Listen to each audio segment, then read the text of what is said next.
ओशो की किताब साक्षी की साधना के कुछ अंश। ओशो ने अपने इस किताब में मन की चंचलता के विषय में बहुत ही सुंदर बात कही है। ओशो कहते हैं, मन की चंचलता के प्रति अत्यधिक विरोध का जो भाव है वह योग्य नहीं है और न अनुग्रहपूर्ण है और न कृतज्ञतापूर्ण है। अगर मन गतिमान न हो और चंचल न हो तो हम अपने मन को न मालूम किस कूड़े करकट पर उलझा दें और वहीं जीवन समाप्त हो जाए।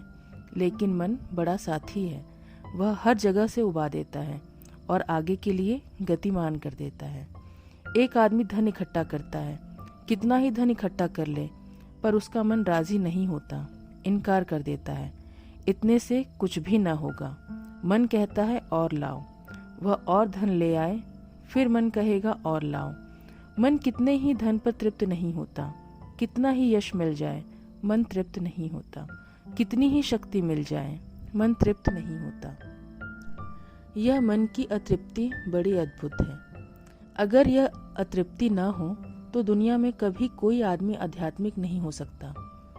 अगर बुद्ध का मन तृप्त हो जाता उस धन से जो उनके घर में उपलब्ध था और उस संपत्ति से और उस राज्य से जो उन्हें मिला था, तो फिर बुद्ध के जीवन में आध्यात्मिक क्रांति नहीं होती। लेकिन मन अतृप्त था और चंचल था। उन महलों से वह तृप्त न हुआ और वह मन आगे भागने लगा। इसलिए एक क्षण आया कि मन की अतृप्ति क्रांति बन गई। वह जो डिसकंटेंट है मन की, वह जो मन का असंतोष है, वही तो क्रांति बनता है। नहीं तो क्रांति कैसे होगी जीवन में। अगर मन चंचल ना हो तो धन से तृप्त हो जाएगा, भोग से तृप्त हो जाएगा। एक बहुत ही सुंदर कहानी है। इजिप्ट में एक फकीर था। इजिप्ट का बादशाह उससे कभी कभी मिलने जाता था। एक बार वह बादशाह मिलने गया। फकीर के द्वार पर ही उसकी पत्नी बैठी थी। उस बादशाह ने कहा कि मैं फकीर को मिलने आया हूँ, वे कहाँ हैं? उसकी पत्नी ने कहा, आप बैठें, 2 क्षण विश्राम करें, पीछे के बगीचे में वह काम कर रहे हैं, मैं उन्हें बुला लाती हूँ। लेकिन बादशाह बैठा नहीं, वह खेत की मेड़ पर टहलने लगा। उसकी पत्नी ने फिर भी कहा कि आप बैठ जाएं। उसने कहा, तुम बुला लाओ, मैं टहलता हूँ।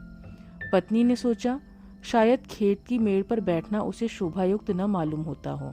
उसे भीतर बुलाया, चटाई बिछाई और कहा, आप यहाँ बैठ जाएं। लेकिन वह अंदर आकर दालान में टहलने लगा। उसने कहा, तुम बुला लाओ, मैं टहलता हूँ।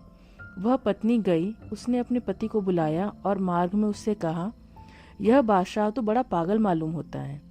मैंने उसे बहुत आग्रह किया बैठ जाने का, लेकिन वह बैठा ही नहीं। उस फकीर ने कहा, उसके बैठने योग्य स्थान हमारे पास नहीं है, इसलिए वह टहलता है।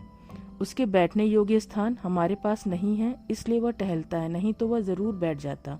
मैंने उसे बहुत बार बैठे हुए भी देखा है। ओशो कहते हैं कि मैं यह कहानी इसलिए कह रहा हूँ कि हमारा मन जो इतना चंचल है वह इसलिए कि हम मन के बैठने योग्य स्थान आज तक नहीं दे सके। अगर हम मन के बैठने योग्य स्थान दे दें तो वह तत्क्षण बैठ जाएगा, उसकी सारी चंचलता वहीं विलीन हो जाएगी। परमात्मा के पूर्व मन कहीं भी नहीं बैठ सकता है, वही उसके बैठने का स्थान है।